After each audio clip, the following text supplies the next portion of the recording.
सगळ्यात पहिला मुद्दा येतो की भुजबळ खरोखर राज्यसभेवर जाणार का? कारण छगन भुजबळांची दिल्लीच्या राजकारणात जाण्याची इच्छा नवीन नाहीये. लोकसभा निवडणुकीच्या वेळी सुद्धा त्यांचं नाव पुढे आलं होतं. अमित शहांनी सुद्धा अगदी त्यांच्या उमेदवारीबाबत सकारात्मक भूमिका घेतल्याची चर्चा होती. त्याविषयी खुद्द भुजबळ सुद्धा बोलले होते.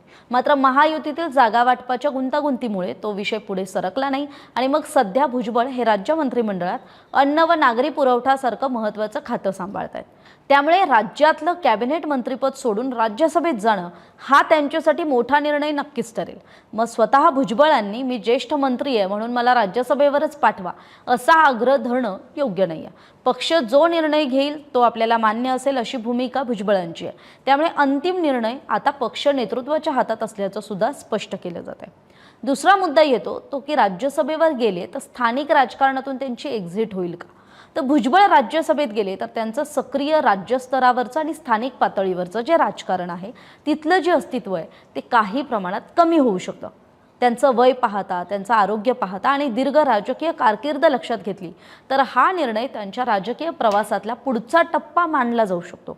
मतदारांमध्ये सुद्धा हा संदेश जाऊ शकतो की भुजबळ आता महाराष्ट्रातील दैनंदिन राजकारणापेक्षा राष्ट्रीय पातळीवर अधिक लक्ष केंद्रित करणार आहेत आणि यामुळे राष्ट्रवादीत नव्या नेतृत्वाला संधी मिळू शकते. मात्र भुजबळांसारखा प्रभावी नेता तयार होणं ही काही सोपी गोष्ट नाहीये. तिसरा मुद्दा येतो की येवल्यात मग पोटनिवडणूक लागली तर मग उमेदवार कोण असेल? कारण जर छगन भुजबळ हे राज्यसभेवर गेले तर येवला विधानसभा मतदारसंघ रिक्त होईल. मग तिथे पोटनिवडणूक लागेल आणि मग इथे या एका पोटनिवडणुकीसाठी त्यांचे जे चिरंजीव आहेत पंकज भुजबळ हे आधीच विधान परिषदेचे सदस्य आहेत.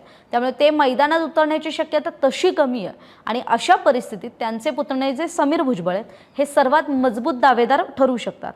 चौथा मुद्दा येतो भुजबळांनंतर मंत्रिपद कुणाला?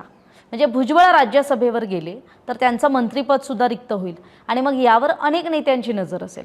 म्हणजे पंकज किंवा समीर भुजबळ यांना तात्काळ मंत्रिपद मिळेल अशी शक्यता कमी मानली जाते. कारण छगन भुजबळांसारखा अनुभव आणि त्यांचं जे ज्येष्ठत्व आहे, त्यांचा जो राजकीय कारकिर्दीचा प्रवास आहे तो या दोघांकडे अजूनही नाही आहे. त्यामुळे राष्ट्रवादीतील इतर इच्छुक आमदारांना मंत्रिपदाची संधी मिळू शकते.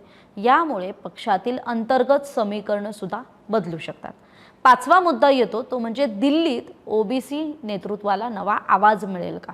छगन भुजबळ राज्यसभेत गेले तर राष्ट्रीय पातळीवर ओबीसी समाजाचे प्रश्न अधिक ठळकपणे मांडले जाऊ शकतात. म्हणजे गोपीनाथ मुंडेंनंतर महाराष्ट्रातून ओबीसी समाजाचा प्रभावी आणि आक्रमक आवाज संसदेत ऐकू येण्याची शक्यता आहे. भुजबळ यांचा देशभरातील ओबीसी संघटनांशी मजबूत संबंध आहेत